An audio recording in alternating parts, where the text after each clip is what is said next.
बालों को अगर काला लंबा घना करने के साथ साथ हेयर फॉल को कम्प्लीटली स्टॉप करना चाहती हैं तो ये ऑयल घर में बना के आप अपने बालों में लगाइए। ये आपके हेयर फॉल को कम्प्लीटली स्टॉप कर देगा। साथ ही साथ आपके स्कैल्प जो खाली खाली से दिखाई दे रहे थे वहाँ से बालों की रीग्रोथ होगी। आप यहाँ पे देख सकती हैं कि पहले मेरे बालों की हालत क्या थी। बाल बहुत ज़्यादा पतले थे और झड़ना तो पूछिए ही मत। लेकिन इस ऑयल को लगाने के बाद आप मेरे बालों की हालत देख सकती हैं, पहले से तो बहुत ज़्यादा बेटर है। बाल पहले से बहुत ज़्यादा लंबे भी हुए हैं, घने भी हुए हैं। जो स्कैल्प खाली दिखाई दे रहे थे अब वो बिल्कुल भी नहीं दिखाई दे रहे हैं, क्योंकि इस ऑयल को लगाने के बाद आपके बालों की रीग्रोथ होती है। मेरे बहुत से व्यूअर ऐसे हैं जिन्हें मेरी रेमेडी से बहुत ही ज़्यादा फायदा हुआ है। किसी के हेयर फॉल कंट्रोल हुए तो किसी के बालों की रीग्रोथ हुई है, किसी की लेंथ इंक्रीज हुई है, किसी के बाल बहुत ज़्यादा पतले थे उनके भी बालों की थिकनेस इंक्रीज हुई है। और आप सभी व्यूअर को दिल से थैंक यू कि आप सभी लोग मेरी रेमेडी पे ट्रस्ट किए, उसको आजमाएं और जो रिजल्ट आया उसको मेरे साथ शेयर किए। अगर आप भी मेरे साथ इस हेयर ग्रोथ जर्नी से जुड़ना चाहती हैं तो चैनल को सब्सक्राइब कर लीजिएगा, बगल में जो बेल आइकन है उसे हिट कर लीजिएगा ताकि मेरी वीडियो का नोटिफिकेशन आप तक पहुंच सके। तो चलिए वीडियो को स्टार्ट करते हैं। इस रेमेडी को बनाने के लिए सबसे पहले हमें करी पत्ता ले लेना है।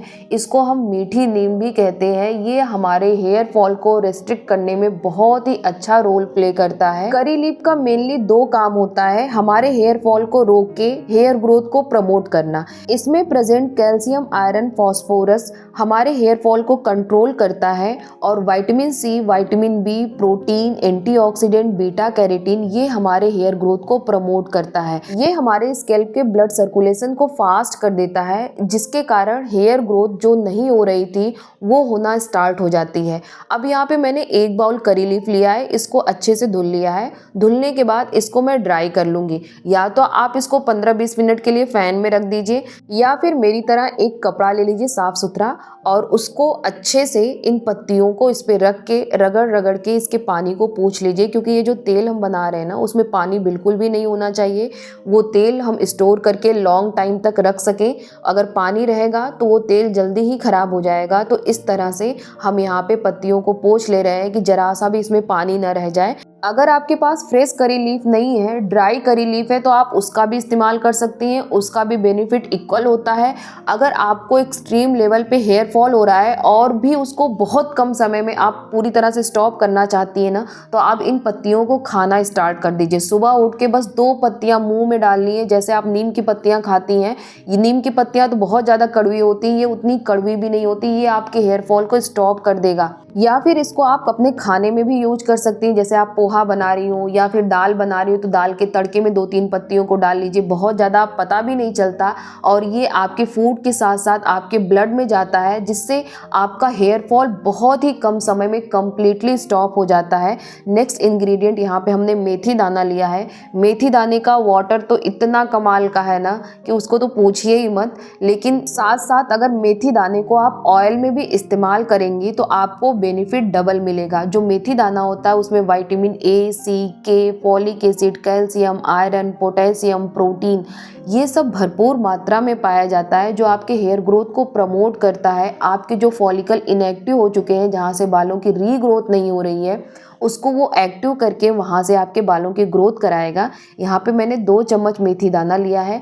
अब नेक्स्ट इंग्रेडिएंट हमें चाहिए कलौंजी। इसको मंगरेल कहते हैं, नाइजेला सीड कहते हैं। आप किसी भी परचून के शॉप पे चले जाइए, ये आराम से मिल जाता है और 10-15 रुपए का अगर आप ले आएंगी ना तो आपके लिए सफिशियेंट है। मतलब 2-3 महीने आप इसको यूज़ करिए और बहुत ज़्यादा हमें यूज़ भी नहीं करना। हमें मात्र 1 चम्मच यूज़ करना है। इसमें लिनोइक एसिड पाई जाती है जो आपके हेयर ग्रोथ के लिए बहुत ही अच्छा होता है। साथ साथ ये आपके सफ़ेद बालों को काला करती है और बालों को सफ़ेद नहीं होने देती है। अब इन सभी इंग्रेडिएंट को हमने मिक्सर जार में डाल दिया है और इसको हमें दरदरा सा कर लेना है, बहुत ज़्यादा पीसना नहीं है। ये देखिए, बस इतना आपको दरदरा कर लेना है कि जो पत्तियां हैं वो थोड़ी और ज़्यादा छोटी छोटी हो जाए और जो मेथी दाना है वो टूट जाए, ताकि इन सब के अंदर के जो न्यूट्रिएंट है ना वो भी अच्छे से और बहुत कम समय में आए। जो इसके एसेंस होते हैं ना, गुडनेस जो होती है वो बहुत कम समय में और कम्प्लीटली हमारे ऑयल में आ जाएगी, अगर इस तरह से आप दरदरा कर लेते हैं। अब इसको एक बाउल में यहाँ पे निकाल लेंगे। अब यहाँ पे जो हमें नेक्स्ट इंग्रेडिएंट लेना है वो है आंवला। 3 से 4 आप आंवला ले लीजिए, सफिशिएंट है। आंवला हमारे बालों के लिए बहुत ही ज़्यादा बेनिफिशियल है। सबसे पहले ये हमारे हेयर ग्रोथ को प्रमोट करता है क्योंकि इसमें विटामिन सी और आयरन भरपूर मात्रा में पाया जाता है। ये हमारे इनएक्टिव फॉलिकल को एक्टिव करेगा, जो बाल पतले हैं ना उनको मोटा बनाता है ताकि जो स्कैल्प खाली खाली दिखाई दे रहे हैं ना वो बिल्कुल भी ना दिखाई दे। हमारे स्कैल्प के ब्लड सर्कुलेशन को इंक्रीज करता है। अगर आपके समय से पहले बाल सफ़ेद हो रहे हैं तो ये उन्हें भी रोकता है।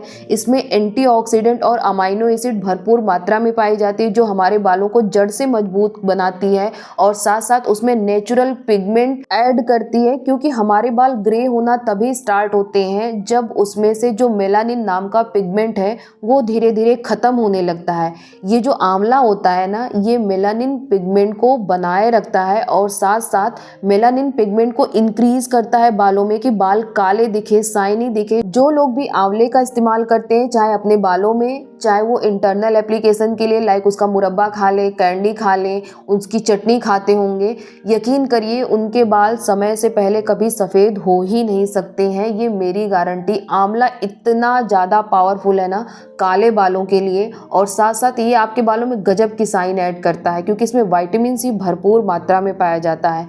इसको हमें ग्राइंडर जार में डाल के हल्का सा इसे दरदरा कर लेना है। अब इस ऑयल को बनाने के लिए आप नारियल का तेल भी ले सकती हैं, सरसों का भी तेल ले सकती हैं, जिस तेल के लिए आप कंफर्टेबल हैं दोनों ही ले सकती हैं, कोई दिक्कत नहीं है। यहाँ पे मैं नारियल का तेल इसलिए यूज़ कर रही हूँ क्योंकि ये हल्का होता है, बालों में इसको लगा लीजिए तो बहुत ज़्यादा हैवीनेस फील नहीं होती है। बट ऐसा नहीं है कि मैं यहाँ पे नारियल का ले रही हूँ तो आप भी नारियल का लीजिए। सरसों है आपके पास, प्योर है, शुद्ध देसी घानी है तो उसको आप लीजिए, वो भी फ़ायदा करेगा। अब इन सारे मिक्सचर को मैंने एक पैन में डाल लिया है। डालने के बाद इसमें ऑयल डाल दूंगी। जितना भी आपको ऑयल प्रिपेयर करना है वो सारे ऑयल इसमें डाल दीजिए। तो मैंने जितना मुझे ऑयल प्रिपेयर करना था पूरा वो डिब्बा खाली कर दी। अब उसके बाद इसको हमें मीडियम फ्लेम पे पकाना है। स्टार्टिंग में तो आप फ्लेम को मीडियम रखिएगा, लेकिन जैसे जैसे ये ऑयल ना थोड़ा पकता जाएगा, टाइम बीतता जाएगा, आप फ्लेम को लो कर दीजिएगा, क्योंकि इस ऑयल को बनाते समय उसमें से फ्यूम नहीं निकलना चाहिए, धुआं नहीं निकलना चाहिए, कोई चीज़ जलनी नहीं चाहिए। तो जैसे ही आप देखिए कि सारी चीज़ें हल्की हल्की ब्राउन होना स्टार्ट हो गई हैं, फ्लेम को आप लो कर दीजिए और आराम से इसको पकने दीजिए। ये जितना ऑयल है ना इसमें आराम से सब निकल जाएगा। बिल्कुल ना सोचिए कि मेरा ऑयल तो दिख ही नहीं रहा है, अब तो सब इसमें सारे मिक्सचर ही मिक्सचर दिख रहे हैं। जब ये पक जाएगा ना तो जैसे हम कोई चीज़ फ्राई करते हैं तो ऑटोमेटिक वो धीरे धीरे तेल छोड़ देता है ना, सेम उसी तरीके से जैसे ये सारे मिक्सचर पकते जाएंगे ऑयल अपने आप निकलता जाएगा और जितना आपने ऑयल इसमें ऐड किया है वो सारा ऑयल इसमें से निकल आएगा। तो यहाँ पे देखिए मैं बिल्कुल ही लो फ्लेम कर दी हूँ और उसको पका रही हूँ। मेथी दाना वगैरह अगर आप ध्यान से देखेंगे तो हल्का हल्का ब्राउन होना स्टार्ट हो गया है। जब ये ब्राउन होना स्टार्ट हो जाए ना तो आप कंटिन्यूअस इसको चलाते रहिए ताकि ये नीचे से पकड़े ना। ये भी देखना बहुत ज़रूरी है कि हाँ ऊपर का तो सब कुछ सही दिख रहा है, पता चले नीचे से ये जल जाए, तो नीचे भी बिल्कुल नहीं जलना चाहिए। तो आप इसको घुमाते रहिए, ऊपर नीचे करते रहिए। जब ये ऑयल पूरी तरह से हो जाए, मेथी दाना हल्का सा ब्राउन हो जाए ना, तो आपको समझ में आ जाएगा कि ये ऑयल हो गया है। अब इन मिक्सचर को आप ऐसे एक छन्नी में डाल के इस तरह से प्रेस करेंगे तो सारा ऑयल आपका बाहर आ जाएगा। या सारे मिक्सचर को ठंडा होने के बाद कॉटन के कपड़े में ले लीजिए और उस कॉटन के कपड़े को भी स्क्वीज आउट करेंगे, तब भी सारा तेल आपका बाहर आ जाएगा। जिस भी तरीके से आप कंफर्टेबल हैं उस तरीके का आप इस्तेमाल कर सकती हैं। मैं यहाँ पे कॉटन का कपड़ा इसलिए नहीं ली हूँ कि मुझे ये कम्प्लीटली ऑयल चाहिए। कॉटन का कपड़ा ना थोड़ा बहुत एब्जॉर्ब कर लेता है, तो अगर आप इतना कर सकती हैं तो कॉटन का कपड़ा लीजिए। अदरवाइज मेरी तरह से थोड़ा सा टाइम लगेगा आपको, लेकिन ये ऑयल कंप्लीटली मिक्सचर में से बाहर आ जाएगा, बस हल्का हल्का प्रेस करना होता है। अब यहाँ पे आप देख रही हैं कि पूरा ऑयल हमारा बाहर आ चुका है। अब इसको आप चाहे ग्लास की जार में, चाहे प्लास्टिक की जार में, किसी भी तरीके का जार हो, कोई दिक्कत नहीं होती है। उसको अच्छे से धुल के उसमें आप इसको फिल कर लीजिए और जितना आपको लगाना हो उतना ऑयल बाउल में निकालिए और अच्छे से इसको जड़ों में लगाइए। इसको अपने बालों के लेंथ पे मत सोचिए कि हाँ बालों के लेंथ पे ये लगना जरूरी है। इसको मेन है जड़ों में लगाना, ताकि ये हमारे हेयर फॉलिकल के अंदर जाके एब्जॉर्ब हो, हमारे स्कैल्प के अंदर एब्जॉर्ब हो। जितना ज़्यादा हमारे स्कैल्प के अंदर ये एब्जॉर्ब होगा उतना ही ज़्यादा ये बेनिफिट मिलेगा। आप चाहे तो इसको ओवरनाइट के लिए भी लगा सकती हैं अपने बालों में, या फिर आप जिस दिन बाल धुलने वाली हो उसके 2-3 घंटे पहले इस ऑयल को अपने बालों में लगा लीजिए, ताकि इसका कंप्लीट बेनिफिट आपको मिल सके। आप सिर्फ आगे के ही बालों में नहीं, पीछे के भी बालों में अच्छे से इस ऑयल को लगाइए, ताकि जहाँ जहाँ आप इस ऑयल को लगाएंगे ना, सिर्फ वहीं वहीं आपको बेनिफिट मिलेगा। और जब आप अपने बालों को धुलने के बाद बालों में कंघी करेंगी ना, यकीन मानिए आपके हेयर फॉल पहले से बहुत ज़्यादा कम हो जाएंगे। आपको एक ही यूज़ में रिजल्ट मिलेगा। अगर आपको वीडियो अच्छी लगती है तो वीडियो को लाइक करिएगा। ऐसे ही वीडियो देखने के लिए चैनल को सब्सक्राइब कर लीजिएगा। बगल में जो बेल आइकन है उसे हिट कर लीजिएगा, ताकि मेरी वीडियो का नोटिफिकेशन आप तक पहुंच सके।